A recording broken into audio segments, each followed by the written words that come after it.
一个对于这只尺八的一个评测。那首先我们来看它的尺寸，应该是1尺6寸管，统音是 E，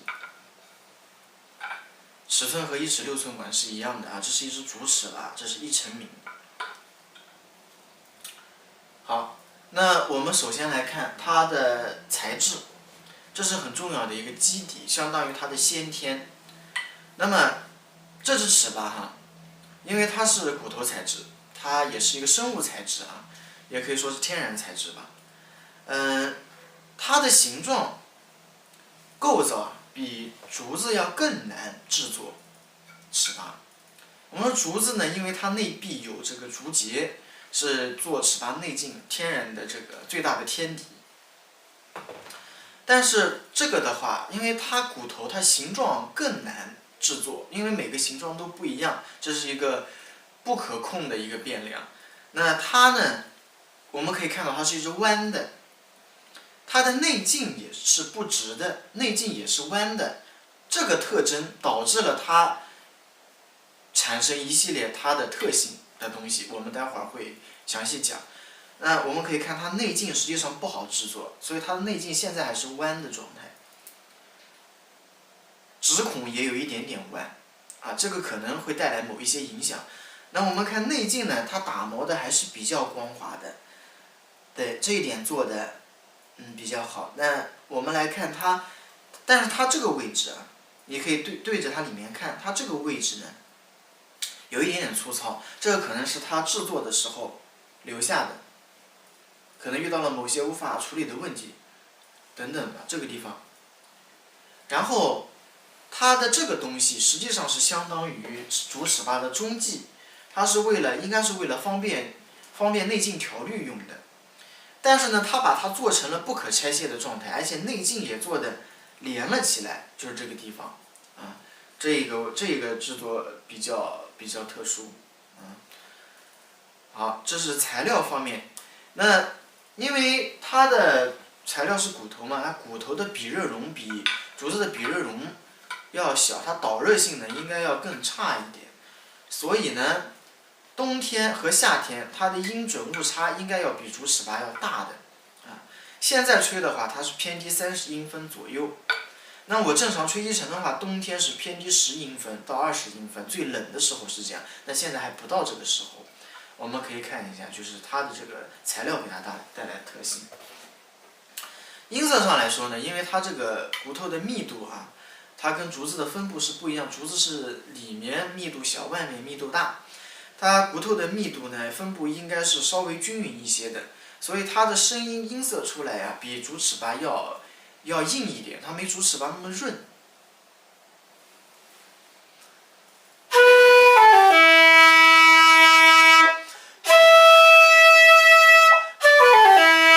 我们可以听一下，它是比较硬的，张力比较有张力，但是声音很硬。但是也不是说这个硬是不好的，个人有个人的审美需求吧。音准上来说呢，相对音准呢问题不大。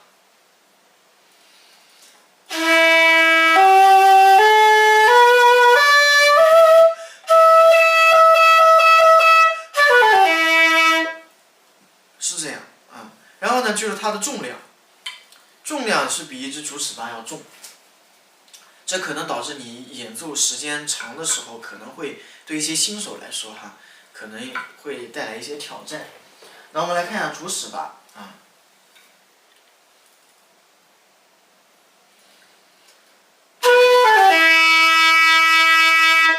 你可以听一下它的共鸣和张力，它的共鸣和张力，刚才我吹一下，给我的反馈上来说哈，它的共鸣实际上是在它之上的。你应该也可以听出来，这是第一点，这仅是统音共鸣啊。然后就是音色上来说，它在有共鸣的同时，有共鸣是一定有音量的。那第二个就是它的表现力，它的张力更巨大一些。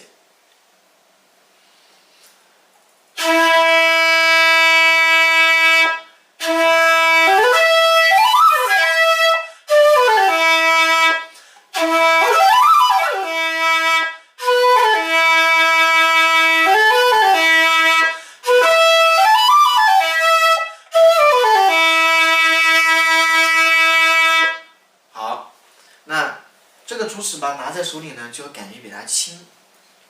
一些，而且它更直，它这个竹子一般都是比较直的嘛，而且竹子可以调直，可以校直，但是骨头不能校直，啊。当然，作为乐器来说哈，这个呢也可以作为一个标准乐器来使用了，因为它也比较特殊，这是它的很特殊的地方。骨头材质的尺八很少见，我也是第一次见啊。那么，实际上来说呢，当然你如果出于一个猎奇的心态，你完全是可以使用这个尺八来吹奏的，而且它音准也还可以，相对音准，性能呢比所谓的国产的几百块钱的竹尺八那是要好，是没有问题。但是跟日本制管师制作的真竹尺八呢，还是稍微有一点差距的啊。这个差距呢，我们可以再听一下。